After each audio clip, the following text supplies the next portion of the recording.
When and where were both of you born? Where? Mm-hmm. I was born in Cedar City, Utah. And I was born in Cedar City, Utah. That was the only hospital back then. Uh-huh. How many brothers and sisters did you have? I have 3 sisters and 1 brother. Do you want their names? Sure. Paula, Susan, and David. I have a brother and a sister, and 1 brother that died really, really young, like 3 days old. And what about your brother, other brother, Wendell?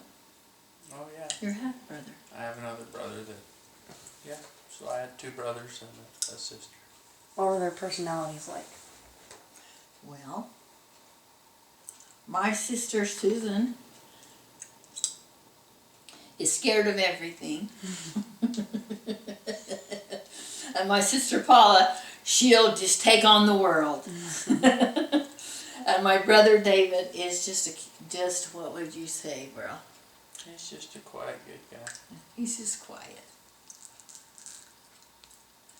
What about you, bro? My sister's quiet, my brother's fun, and my other brother died before I really got to know him very well. How old was he? He was 32. I would have been about maybe 8 or 10 when he died. He died of? Cancer.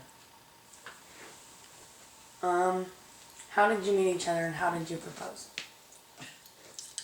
Joanne? You answered that. We were playing ball down in Minersville, and after a ball game I was walking up to a store to get a drink, and the friend that I rode down there with had a girl that he liked, and they stopped and asked me to get in with them, and Grandma was in the back seat and I didn't know her, and we got in a big argument. I called her a bubble gummer because she wasn't even in high school and I didn't even know her. And so anyway, after a while he convinced me to get in the car with him, and that's how we met. And what was the other part? How did I proposed to her? That very night we were running. We were all in the truck, together. We were just laughing. It's the funnest night I ever had in my life. I laughed my head off the whole rest of the night. Do you remember, bro? Anyway, so I didn't even know him. I only was there because my friend was there. Was going with this guy. Okay, so now what? Now what else you ask us? How did you propose?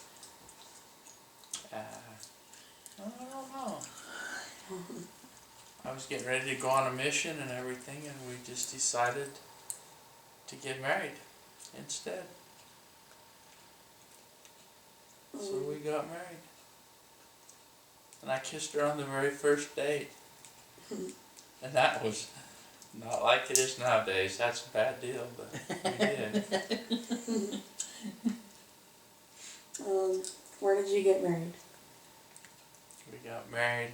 Go ahead. In Minersville, my bishop.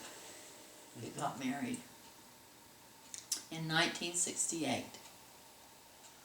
And the funny thing with Grandpa, it was hot that day. It was in June 28th, and it was hot in the chapel. It was just hot. There was no air conditioning, and he had glasses.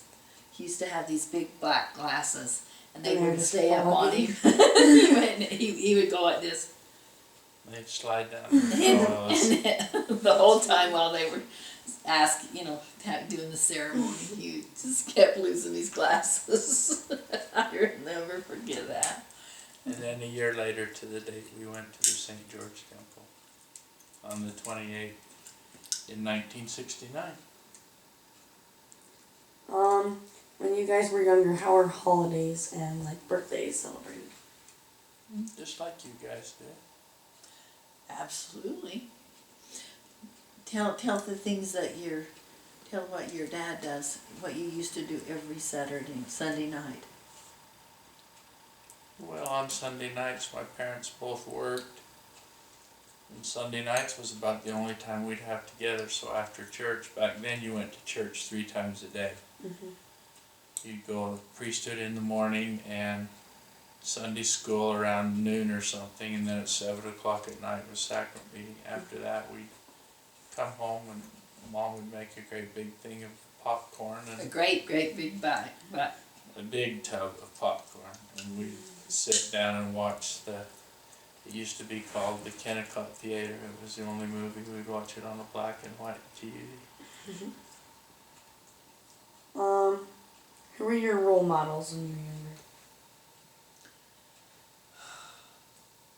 younger? I'd have to say mine was my brother. He was always smart, got good grades, never did anything wrong. I was in trouble and got bad grades. Never did anything right. oh yes, you did. Yeah. Anyway, that's who mine would be, probably. Who was yours? I don't know whether I had a role model. I really don't know. I can't think of somebody. What was your favorite thing to do when you were younger? How young? Like a teenager? Well, what was yours? We like to drive cars fast. Now it's Jeeps and trucks and stuff. Back then it was fast cars. And chase girls. And play ball. Yeah. I used to love to play softball. And it was only church ball. It's church ball, and it was fast pitch, no slow pitch. And when I came to Moab, man, they played fast pitch, and I never played that before. But I learned.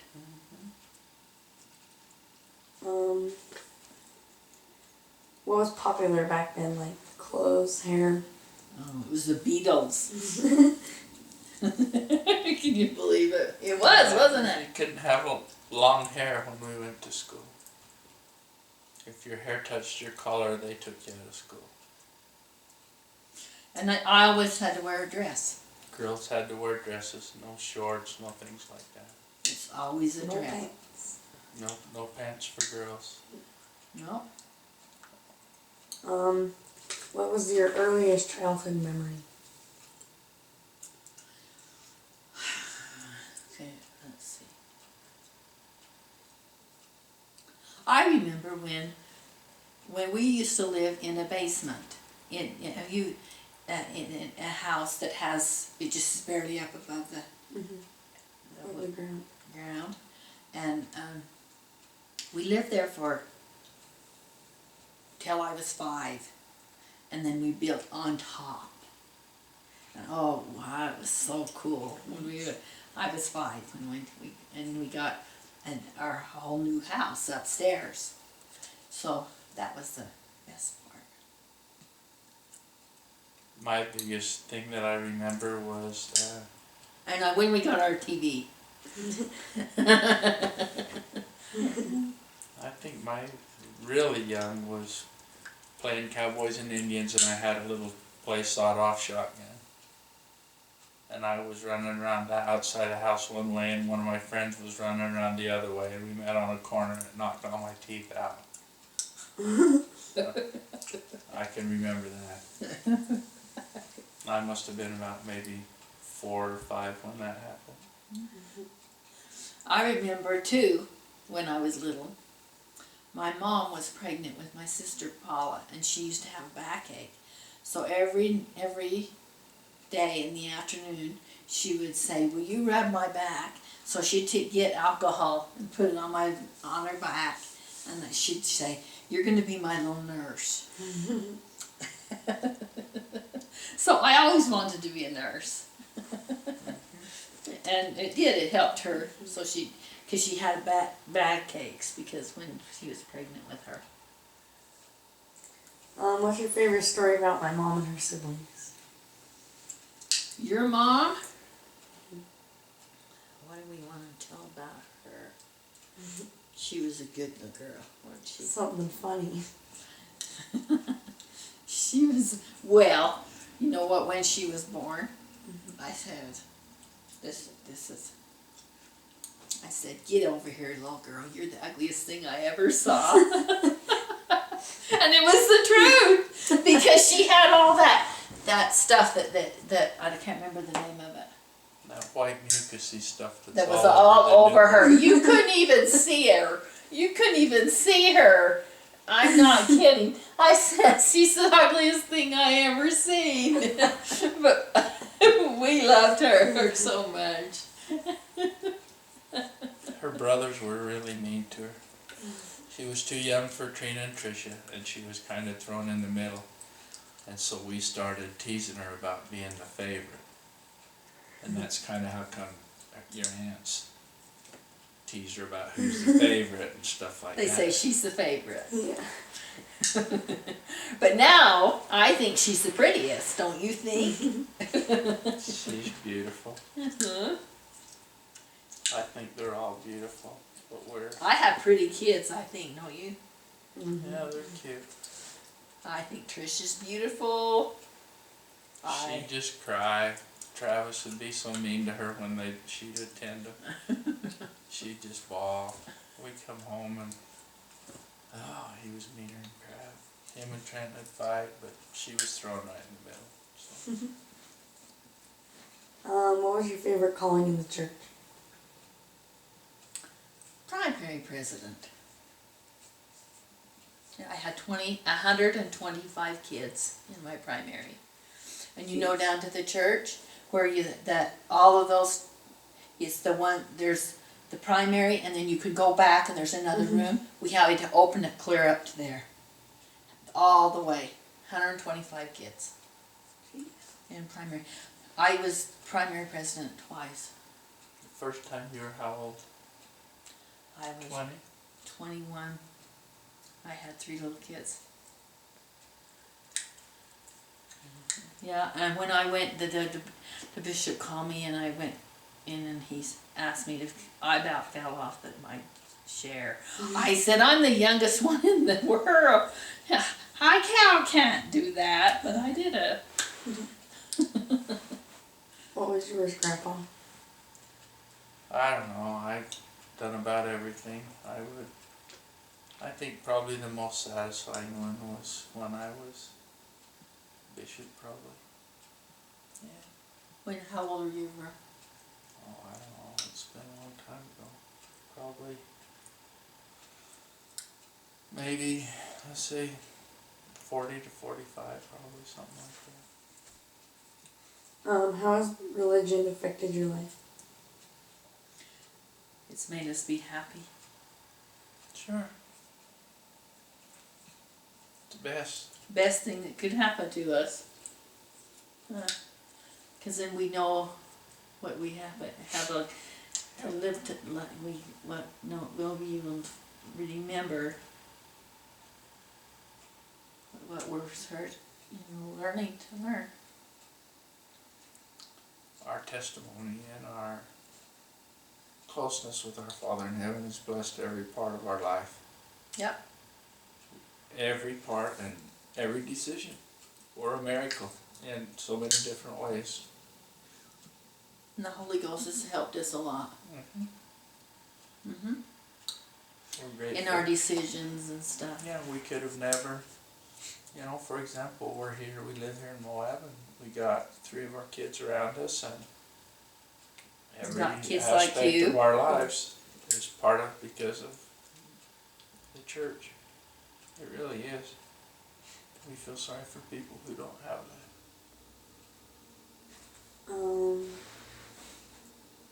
What are some more stories from your childhood? What'd you do, Verl? Oh, tell him what Lynn used to do for you. Well, my brother was a scientist. He was brilliant. He used to make rockets and stuff like that. Did you see Lynn? Have you seen? Okay. sometimes they didn't want to shoot the fuses off, so they'd have me sneak out there and light the fuse and stuff like that. Then he built, it's called a Van de Graaff generator, one of those things that you touch. You might have seen it in school, and makes your hair go boing. They used to practice all that kind of stuff on me. The biggest thing I remember is that when I was little, they were hooking up a phone system, a telephone system. Him and his friend lived 2 blocks away, and they wanted me to crawl through a pipe about this big around underneath Main Street, and I wouldn't do it. You know, and so they got a cat and tied a rope to it, and then they beat on the end of the pipe, and the cat ran through, and then they pulled their cable through, you know. But I can still remember them trying to talk me into crawling through that pipe across the street, and I wouldn't do it. You were afraid. But we grew up good, man. We had a lot of fun. We didn't have all the stuff that you guys have nowadays. We made fun. I mean, we did some stupid things and stuff like that, but we had a lot of fun. Did a lot of hunting and a lot of things out in the hills and a lot of just kid stuff. I used to go hunting with my dad and my mom, and we used to go up to this place. It was called Maple, and we'd go up and have dinner up there and have biscuits. I can remember Mama making sourdough biscuits. I had an old train caboose. They hauled it up there with a team of horses years ago. And it sat there, and then people would go up and spend the night in it and cook dinners in it and stuff. Yeah. It was cool. So there's a train caboose right out in the middle of the foothills. Yeah. It was cool. It was, and we used to do that all the time. And I used to go out west and get pine nuts and shake it. My dad had put a tarp down, and then he'd shake it, and then all of the pine needles would come out. And then we'd take it home, and mom would take it, cast iron pan, and cook the pineapples. So you put them in bags and set them out on the lawn, and when the first frost came, the frost would cause the pine cones to pop open, and then the pine nuts would fall out of it. Have you ever had a pine nut? Mm-hmm. Yeah. And we used to go out west all the time, and my dad and my mom used to go out there all the time and catch wild horses. And they'd bring him home. They'd call them Mustangs. And so my dad, that's how he started to love horse racing and stuff. We used to ride bikes and have BB gun fights, shoot at each other with BB guns on our bicycles and stuff like that, you know. It's funny. It's stupid, but... And then we always went fishing. And I know you went over where you buy the curds over to Beaver, to that creamery. Well, they used to give them away to little kids because they were a waste product back then. And so they'd give you some to go fishing with, and then we'd eat some, and we'd go down and fish the sloughs down below the creamery there. But now they're expensive. But they used to give them away to all us little kids on the days that they made cheese. Yeah. But we had fun growing up. I mean, it was fun. There was always plenty to do. I remember playing barefooted. I never used to wear shoes, ever. I would run over her. Yeah, she never wore shoes. Never wore shoes. We'd be playing ball in the street. That's what we did. We played it in the street. But we didn't have pavement. It was all dirt. So, and I had a grandma that lived next door to me that I absolutely loved. And when I was 12, she died, and I thought I would die.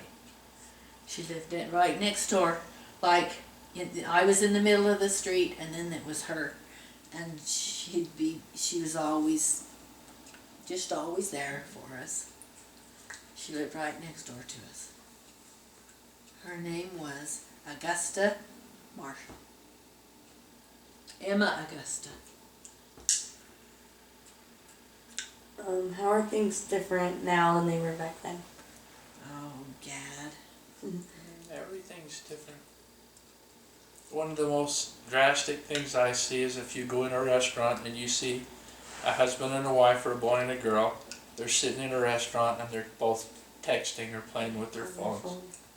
And that is absolutely horrific to me. That is And everybody has become second place to gadgets and phones and things like that. And that's not the way it's supposed to be. It was so different back then, huh? When we go to eat, we sit there and talk to each other. Yeah. But technology is unbelievable. We used to handwrite everything. I remember when I got, we were doing something at the church and we cleaned out one of the bishop's offices, and I ran onto some handwritten receipts that I had done when I was in a bishopric back in the 70s, 80s. And everything had to be handwritten. And now it's with the click of the button. I can take a temple recommend and on my phone, enter a temple recommend and validate it so people can go to the temple. You can pay your tithing online. Yeah, It's pay your crazy. tithing online. Do your temple recommend. We can do them on a phone. You know, it's just unbelievable. You got all the church videos there. If you want to talk, you just get on LDS.org, type in a subject, and there's hundreds and hundreds and hundreds of talks and books and things you can look at. Didn't used to be like that. In fact, we used to have boxes you'd save all your enzymes, Yeah. and then they had boxes you could put 12 enzymes in, and we used to have them stacked by year. Uh-huh. Forever, that's where you... So when we knew what, you know, what it was from, then you could just look at it and there you could find it in the enzyme. Now you can just look it up. Absolutely, absolutely. Well, the best thing, like I said, when we got our TV, oh, That was exciting. it was so exciting as we'd never seen it. And I couldn't see, and my mother didn't know it. I couldn't see, I really couldn't. I was a little girl, and I was when I started kindergarten, and I would sit on the chair, on the floor, my legs like this, on the floor, right as close as I could to the TV as I could, because I couldn't see. And my mom didn't understand that I couldn't see. She'd say, "Back up, you're going to hurt your eyes." That's exactly what Ledger does. Yeah, and I do that with my legs. Yeah. Yeah, and when I went to school, they said she can't see, so I started to have glasses at 5 years old, and honestly, I could not imagine what the world was like, because I could never. All I could see is like if I saw a tree, it was just green. I could never see the leaves on it, and when I got to see that, it was just like, this is a whole new world. And then I lost glasses, broke them, and whatever. We would go up the creek, down the canal, and I lost glasses. And They'd swim in the canal there by Minersville. You've been right by the turn. Grandma pointed it out by that big rodeo arena. Yeah. Yeah, and I lost my glasses there, and I remember going home. My mom was going to kill me because I lost my glasses. But I couldn't help it, they didn't have anything to hold them on to you, or nothing. Yeah. So, she gets so mad at me. Now you have contacts.